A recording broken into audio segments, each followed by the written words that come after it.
রান্নাবাটির পক্ষ থেকে সকল দর্শক বন্ধুদের স্বাগত জানিয়ে শুরু করছি আজকের রেসিপি। আজকে বানিয়ে ফেলেছি মৌরি রুই। খেতে কিন্তু অসাধারণ হয়। এর জন্য প্রথমেই মৌরি আর গরম মশলা শুকনো খোলায় ভেজে নিতে হবে। মৌরি থেকে বেশ সুন্দর একটা ভাজা ভাজা গন্ধ আসা পর্যন্ত কিন্তু ভাজতে থাকতে হবে। আর গরম মশলাটার থেকেও খুব সুন্দর একটা গন্ধ ছাড়তে যখন আরম্ভ করবে তখন মশলাটা গুঁড়ো করে নিতে হবে মিক্সার গ্রাইন্ডারে। একটু হালকা ঠান্ডা করে নিয়ে গুঁড়ো করলে কিন্তু বেশি ভালো হয়। মশলাটা গুঁড়ো করে নেওয়ার পর তারপরে দিয়ে দিচ্ছি টমেটোর টুকরো। এখানে একটা মাঝারি সাইজের টমেটো কেটে টুকরো করে নিয়েছি রাফলি। তার সাথে দিয়ে দিচ্ছি 1/2 ইঞ্চি পরিমাণে আদার কুচি, এটাও পেস্ট করে নেব। আদা আর টমেটোটা পেস্ট করা হয়ে গিয়েছে। এবার মাছের মধ্যে মাখিয়ে নিচ্ছি পরিমাণ মতো হলুদ, লঙ্কার গুঁড়ো আর লবণ। এখানে কিন্তু 750 গ্রাম মতো কাটাপোনা বা চারাপোনা রয়েছে। ভালো করে নুন, হলুদ আর লঙ্কার গুঁড়ো মাখিয়ে নিচ্ছি। লঙ্কার গুঁড়োটা চাইলে আপনারা অ্যাভয়েড করতে পারেন, আর যদি চান তো দিতে পারেন। এতে করে খুব একটা ঝাল হবে না, তবে খুব সুন্দর একটা রং আসবে। আর মাছে নুন, হলুদ, লঙ্কার গুঁড়ো মাখিয়ে চাইলে কিন্তু আপনারা একটু রেস্টে রাখতে পারেন। আর যদি রেস্টে না রাখেন তো সঙ্গে সঙ্গেও ভেজে নিতে পারেন। তবে হ্যাঁ, গরম তেলে মাছ ছেড়ে ভাজবার আগে অবশ্যই কিন্তু তেলে 1 চিমটে নুন দিয়ে দেবেন, তাতে করে মাছ লেগে ধরবে না। এটা কিন্তু একটা টিপস হিসেবে আপনারা কাজে লাগাতে পারেন। এবার মাছগুলো বেশ কড়া করে ভেজে নিচ্ছি। একটু সময় হাতে নিয়ে গ্যাসের ফ্লেমটা মিডিয়াম টু হাইতে রেখে মাছটা কড়া করে ভেজে নিতে হবে। মাছগুলো ভেজে নেওয়ার পর এই তেলেই লম্বা লম্বা করে কেটে রাখা আলুর টুকরোগুলো দিয়ে দিতে হবে ভাজার জন্য।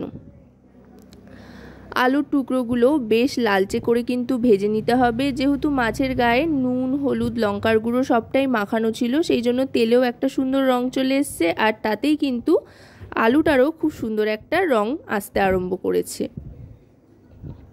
একটু লালচে রং আসা পর্যন্ত আলুটাকে ভালো করে ভেজে নেব। আলুটা ভাজা হয়ে যাওয়ার পর তুলে নিতে হবে। আলুটা তুলে নেওয়ার পর তেল একটু কমিয়ে নিচ্ছি। এখানে অনেকটা তেল রয়েছে, এতটা তেলের প্রয়োজন নেই গ্রেভি তৈরির জন্য। তেল একটু কমিয়ে নিয়ে তারপরে এতে ফোড়ন হিসেবে দিয়ে দিচ্ছি মৌরি। যেহেতু মৌরি রুই, তাই মৌরির ফ্লেভারটা কিন্তু এতে বেশ স্ট্রং, সেই জন্য মৌরি ফোড়ন দিলাম। আপনাদের যদি মৌরির বেশি স্ট্রং ফ্লেভার পছন্দ না হয় তো আপনারা এখানে মৌরি ফোড়নের পরিবর্তে সাদা জিরেও ফোড়ন দিতে পারেন। এবার দিয়ে দিলাম টমেটো আর আদা বাটা। সেটা দিয়ে ভালো করে একটু কষিয়ে নিচ্ছি গ্যাসের ফ্লেমটা মিডিয়াম টু লোতে রেখে। এবার দিয়ে দিচ্ছি হলুদ গুঁড়ো 1 টিস্পুন পরিমাণে। এবার দিয়ে দিচ্ছি এতে রোস্টেড ধনে আর জিরে গুঁড়ো, সেটাও 1 টিস্পুন পরিমাণে দিয়ে দিলাম। এবার দিয়ে দিচ্ছি কাশ্মীরি রেড চিলি পাউডার, এটাও 1 টিস্পুন পরিমাণে দিয়ে দিলাম। এতে করে খুব একটা ঝাল হবে না, সুন্দর একটা রং আসবে। আর দিয়ে দিলাম পরিমাণ মতো লবণ। এবার সমস্ত গুঁড়ো মশলার সাথে আরও খানিকক্ষণ মশলাটা কষিয়ে নেব, মশলা থেকে তেল ছাড়া পর্যন্ত। দেখুন মশলা থেকে কিন্তু তেল মোটামুটি ছাড়তে আরম্ভ করেছে। এবার গ্যাসের ফ্লেমটা মিডিয়াম টু লোতে রেখেই ভেজে রাখা আলুর টুকরোগুলো দিয়ে দেব। আলুর টুকরোটা দিয়ে ভালো করে মিশিয়ে নেব। মশলা থেকে যেহেতু তেল ছাড়তে আরম্ভ করেছে, মশলাটা খুব ভালো করে কষে গিয়েছে, তাই এখন কিন্তু গ্যাসের ফ্লেমটাকে লোতেই রাখতে হবে। এবার দিয়ে দিচ্ছি পরিমাণ মতো জল আলুটা সেদ্ধ হওয়ার জন্য। খুব একটা বেশি জল আপাতত দিচ্ছি না, 1/2 বাটি পরিমাণে জল আপাতত দিয়ে দিলাম।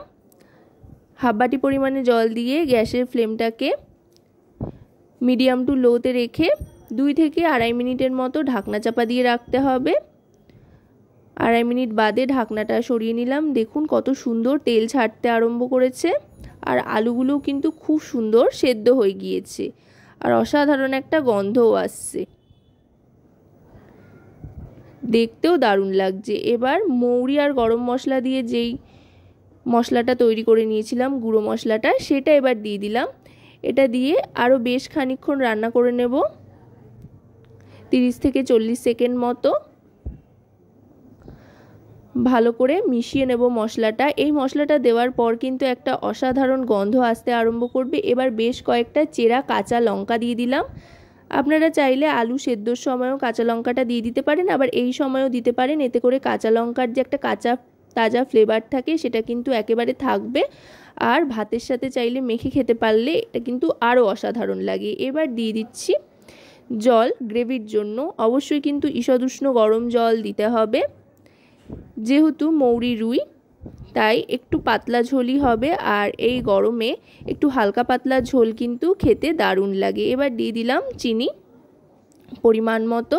আপনারা চাইলে চিনিটা অ্যাভয়েড করতে পারেন, তবে দিলে স্বাদে একটা ব্যালেন্স আসবে। এবার ঝোলটা টকবক করে ফুটতে আরম্ভ করলে একে একে ভেজে রাখা মাছের পিসগুলো দিয়ে ভালো করে ফুটিয়ে নিতে হবে। আশা করব রেসিপিটি আপনাদের ভালো লাগবে। ভালো লাগলে অবশ্যই রান্নাবাটি চ্যানেলটিকে সাবস্ক্রাইব করে লাইক শেয়ার কমেন্টের মাধ্যমে আমাদের পাশে থাকবেন, আর পাশে থাকা বেল আইকনটি অন করে দেবেন সবার আগে সমস্ত রান্নার নোটিফিকেশান পাওয়ার জন্য। আর যদি এই রেসিপিটি আপনারা আমাদের ফেসবুক পেজ থেকে দেখেন তো অবশ্যই রান্নাবাটি ফেসবুক পেজটিকে ফলো করার অনুরোধ রইল। দেখুন কথায় কথায় মাছগুলো কিন্তু ফুটে উঠেছে, ঝোল ঢুকে গিয়েছে মোটামুটি মাছে। এবার সার্ভ করে দিচ্ছি। তো রেসিপিটা কেমন লাগলো অবশ্যই কিন্তু জানাবেন।